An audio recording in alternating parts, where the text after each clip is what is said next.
Hey guys, ఈ రోజు అయితే వైజాగ్ లో వెదర్ చాలా బ్యూటిఫుల్ గా ఉంది. ఇలాంటి టైంలోనే కదా మనకి ఎక్కడ లేని క్రేవింగ్స్ అన్ని వస్తాయి. క్రేవింగ్స్ ని చల్లార్చడానికి వేడిగా పిజ్జా ఆర్డర్ చేసుకున్నా. మన అదృష్టం ఏంటో ఈ రోజు చాలా బాగుంది. నేను ఒకటి ఆర్డర్ పెడితే ఇంకోటి ఫ్రీగా వచ్చింది. ఏం జరిగిందో తెలుసా? డెలివరీ బాయ్ తెచ్చేటప్పుడు కంగారులో నావి 2 తెచ్చేసాడు. నేను పెట్టింది ఒకటే, తను 2 అనుకున్నాడంట.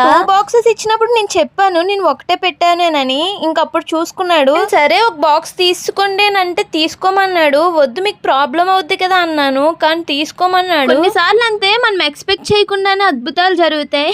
జస్ట్ మనం ఆర్డర్ పెట్టింది 5 కోర్స్ మీల్. అందులో వెజ్ అండ్ నాన్ వెజ్ 2 ఉన్నాయి. నేనేమో చికెన్ సాసేజ్ పిజ్జా పెట్టుకున్నా. మనకి ఇది 149 రూపీసే పడింది. 1 పిజ్జా, 3 వెజ్ బైట్స్ అండ్ చాకోబమ్ అండ్ దాంతో పాటు మనకు కోకో కోలా కూడా వచ్చింది. అయితే చాలా వర్త్ అని చెప్తాను. 50కి ఇన్ని ఐటమ్స్ అంటే బెటరే. టేస్ట్ వైజ్ కూడా చాలా బాగున్నాయి. ఫ్రీగా వచ్చింది వెజ్ మీల్, అదే కార్న్ పిజ్జా వచ్చింది. చికెన్ కి కార్న్ కి కంపేర్ చేస్తే కార్న్ చాలా బాగుంది. నేనైతే అదే రికమెండ్ చేస్తాను. కూల్ డ్రింక్ తో లాస్ట్ టచ్ ఇచ్చావు. ఓ మై గాడ్, ఆ ఫీల్ వేరు కూల్ డ్రింక్ తాగితే. గైస్ బై బై, రేపు మరో కొత్త వీడియోతో కలుద్దాం.